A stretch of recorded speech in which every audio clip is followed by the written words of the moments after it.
La loi va vous rattraper. C'est ça la sanction. Et vous êtes là, Monsieur le Président, organe, honorable membre de l'Auguste Cour. Vous êtes là pour rétablir les équilibres. Que le peuple puisse nous faire confiance, pour faire confiance à ses dirigeants. Et désormais, on ne va plus jouer avec les deniers publics. J'ai toujours salué l'attitude que nous prenons quand nous allons dans un deuil. Nous voyons des pasteurs en train de prêcher. On ne prêche pas pour celui qui est mort. Non, c'est pour vous les vivants, vous qui restez. Parce que pour lui, c'est fini, l'infraction établie. Mais pour les autres qui ont l'intention de continuer à détourner, sachez que la loi va vous rattraper.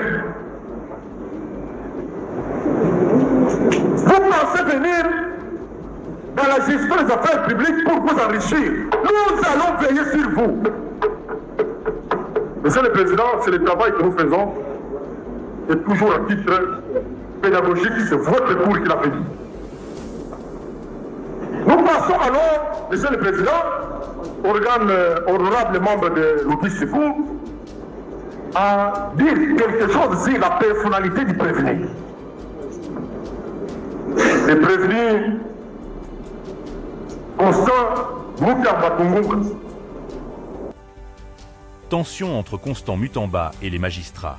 Félix Tshisekedi tente de calmer le jeu. Dans un contexte de tension grandissante entre le ministre de la Justice, Constant Mutamba, et les magistrats congolais, le président Félix-Antoine Tshisekedi a convoqué une réunion stratégique le lundi 21 octobre à la Cité de l'Union africaine. L'objectif, instaurer un dialogue apaisé et envisager des réformes profondes dans le secteur judiciaire. Durant plus de 3 heures, les échanges ont réuni les membres du Conseil supérieur de la magistrature, dirigé par Dieudonné Kamulta, également président de la Cour constitutionnelle. Au cœur des discussions, la volonté d'améliorer le fonctionnement de la justice en RDC. Selon Kamulta, cette réunion visait à échanger sur les grandes orientations dans le but d'améliorer l'administration de la justice. Constant Mutamba, quant à lui, a insisté sur les instructions du président pour rendre la justice plus efficace et proche des citoyens. Le Dieu que je sers depuis mon enfance, avec sincérité, celui pour qui j'ai refusé de me compromettre au ministère de la Justice, en servant les pauvres, les orphelins, les veuves, les justes et vivants. Il ne m'a jamais abandonné, quelles que soient les épreuves. Je crois en lui et je sais qu'il me viendra au secours, même en dernière minute. C'est pourquoi ce premier président, je veux également dire que l'histoire me rétablira et Dieu de mes ancêtres me rétablira et me justifiera, je veux dire. J'ai dû démissionner de mes fonctions de ministre d'État, ministre de la Justice et garde-sceaux après avoir rendu des loyaux services à la République, pris autant de risques pour ce pays. Face à une guerre d'agression qui était pendante, où tout le monde a lâché, j'ai tenu bon et prêt à donner de ma vie pour cette République. Mais aujourd'hui, cette justice que j'ai servie avec tant d'amour m'a tout arraché, mon honneur, ma crédibilité, ma dignité, mon directeur de cabinet.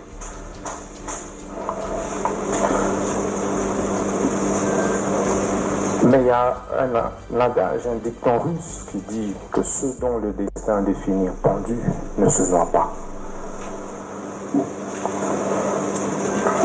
Mais cette initiative survient dans un climat tendu. Le ministre Mutamba est accusé par le syndicat autonome des magistrats du Congo, SINAMAC, d'alimenter les divisions à travers des propos jugés populistes et offensants à l'égard du corps judiciaire. Il lui est reproché de pointer du doigt les magistrats dans les médias, les tenant responsables de l'état du système judiciaire, sans tenir compte des réalités structurelles. L'ancien président de la Cour de cassation, Léon Ndomba, a également déploré les discours accusateurs visant les magistrats, qu'il qualifie de contre-productifs. Au-delà des critiques, cette rencontre présidentielle marque une tentative claire d'apaisement et de réforme. Mais la question demeure. Les tensions entre Mutamba et les magistrats sont-elles désormais derrière nous, ou s'agit-il d'une trêve temporaire? J'avais dit, je le répète, moi je l'ai vu étudier les droits. J'ai même vu une nièce qui a étudié avec. Vous avez dit qu'il pratique les droits comme avocat. Il a aussi dit, quand il comparaissait au parquet, qu'il enseigne les droits. C'est consigné dans les procès-verbaux. Alors, devant quelqu'un qui connaît la loi, qui pratique la loi, mais qui viole la loi, mais il devient un danger public. C'est dangereux. Il nous a toujours été dit, et il le sait, nul n'est au-dessus de la loi. Ce n'est pas parce que vous êtes appelé à exercer les fonctions de ministre d'État, ministre de la Justice, que vous vous permettez de violer les lois. Non! Nul n'est au-dessus de la loi. Il a utilisé sa position de ministre d'État, ministre de la Justice, pour se comporter comme il a fait.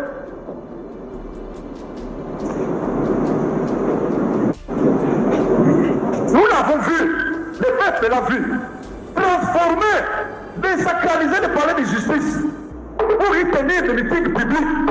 Nous sommes en train d'expliquer la personnalité du prévenu, monsieur le président.